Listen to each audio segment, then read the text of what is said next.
Good morning मेरे प्यारे बच्चों। आज हम आपको करुण रस पढ़ाएंगे। करुण रस, करुण का मतलब ही होता है दुख। करुण रस का अस्थाई भाव होता है शोक।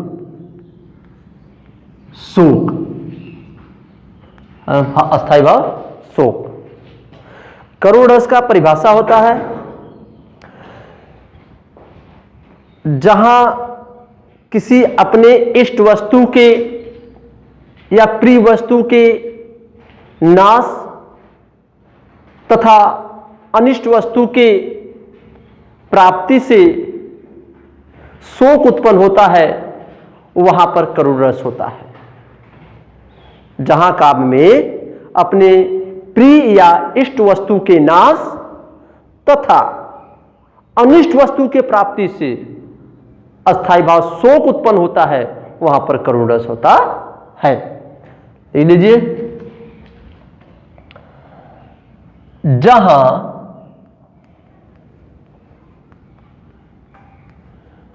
काव्य में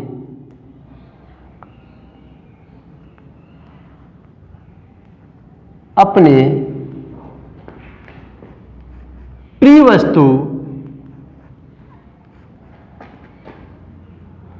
या इष्ट वस्तु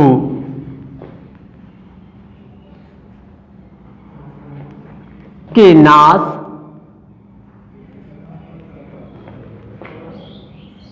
एवं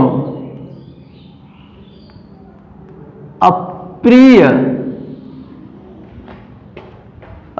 वस्तु की प्राप्ति से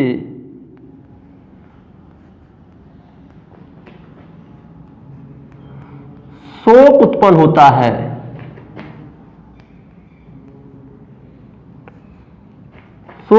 होता है, वहां करुण रस होता है। अथवा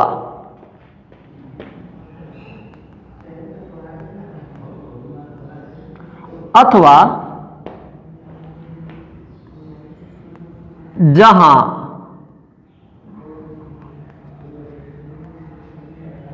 काव्य में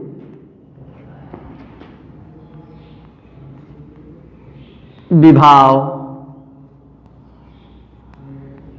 अनुभाव एवं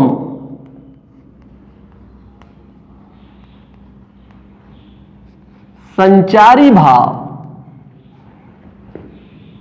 के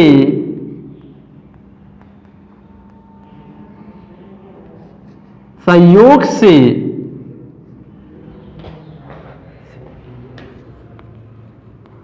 अस्थाई भाव शोक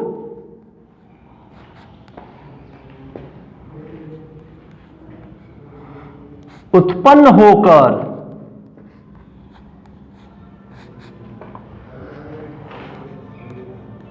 रस के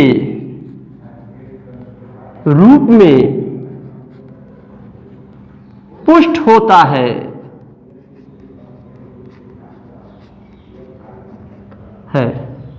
वहां करुण रस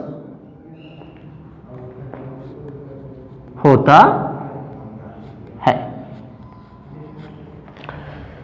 ये हो गया आपका दो परिभाषा। पहला है जहां काव्य में अपने प्रिय वस्तु या इष्ट वस्तु के नाश तथा अप्रिय वस्तु के प्राप्ति से शोक उत्पन्न होता है, वहां पर करुण रस होता है। दूसरा है भरत मुनि के अनुसार जो परिभाषा है, वह जहां काव्य में विभाव, अनुभाव, संचारी भाव के संयोग से अस्थाई भाव शोक उत्पन्न होकर रस के रूप में पुष्ट होता है, वहां पर करुण रस होता है। अब ये परिभाषा हुआ। तो अब पहले हम उदाहरण देख लेते हैं।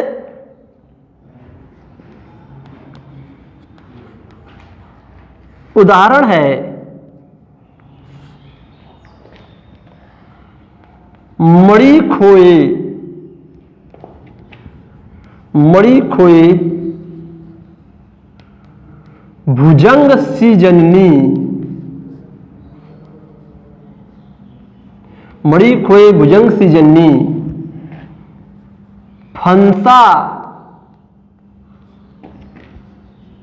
पटक होगा, पटक रही थी शीश। एक खड़ी पाही, अंधी आज बनाकर मुझको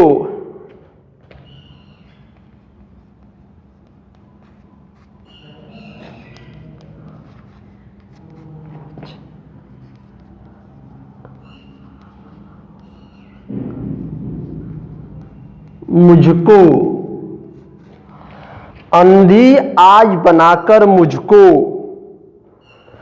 किया न्याय तुमने जगदीश, किया न्याय तुमने जगदीश।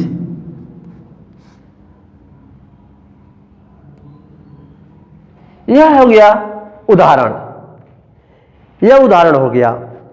मणि खोए भुजंग सी जननी, फंसा पटक रही थी शीश, अंधी आज बनाकर मुझको क्या न्याय तुमने जगदीश। यहां जब श्रवण कुमार अपने माता पिता को तीर्थ के लिए लेके गए थे, जंगल में प्यास उनके माता पिता को लग गई, तो जब श्रवण कुमार ने पानी लाने के लिए एक घड़ा लेकर के नदी में गए, वहां घड़े में पानी भरते समय घड़े में पानी की आवाज जब आई तो राजा दशरथ ने बाणों से शब्द भेदी बाण चला करके श्रवण को मार दिया। जब दशरथ पानी लेकर उनके माता पिता को पिलाने के लिए लेके गए, इस बात को सुने कि मेरा पुत्र श्रवण कुमार इस दुनिया में नहीं रहा, तो उन्होंने श्राप देते हुए राजा दशरथ को कह रहे हैं कि मणि खोए भुजंग सी जननी, फंसा पटक रही थी शीश। जिस प्रकार के मणि खोने के बाद सर्प अपने सिर को पटकती रहती थी, उसी तरह आज मैं मणि के समान अपने पुत्र श्रवण कुमार को खोने के बाद मैं अपने सिर को पटक कर रही, अंधी आज बनाकर मुन्ने क्या न्याय जगदीश, कि हे ईश्वर, आज मुझे अंधा बनाकर आपने मेरे ऊपर बड़ा न्याय किया है। यह उदाहरण हो गया। आइए हम चलते हैं, इसका स्पष्टीकरण कर देते हैं, स्पष्टीकरण कर देते हैं, जगह नहीं है, ऊपर बिठा देते।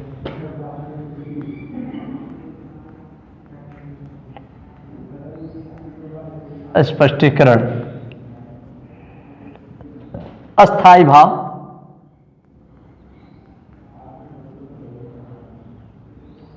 अस्थाई भाव क्या होगा?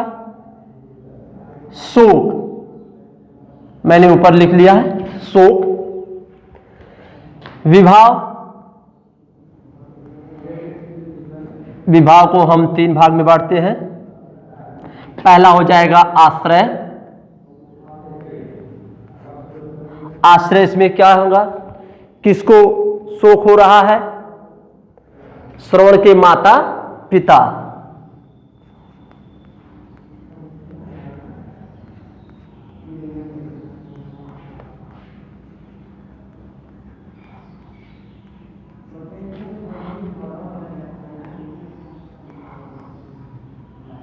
आलंबन क्या होगा?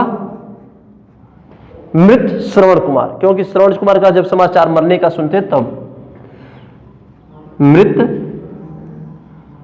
श्रवण कुमार। उद्दीपन क्या होता है? दशरथ की उपस्थिति, दशरथ जब जाकर को समाचार बताते हैं,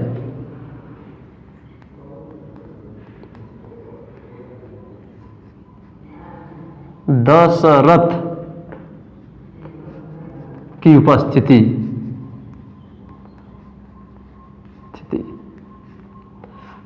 ये हो गया विभाव। अब आ जाते हैं अनुभाव। अनुभाव होगा दैन्य। अनुभाव होगा क्या? श्रवण के माता पिता का सिर पटक कर विलाप करना।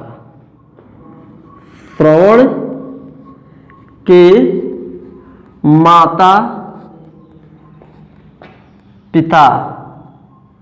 माता पिता का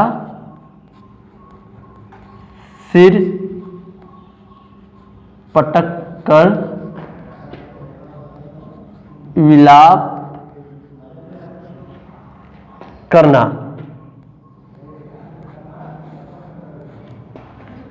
एक लाख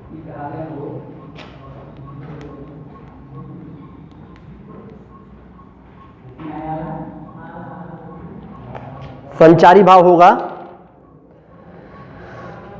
अब देखिए यहां होगा विषाद। पहला विषाद होगा, चिंता होगी, स्मृति होगी, जड़ता होगा इत्यादि।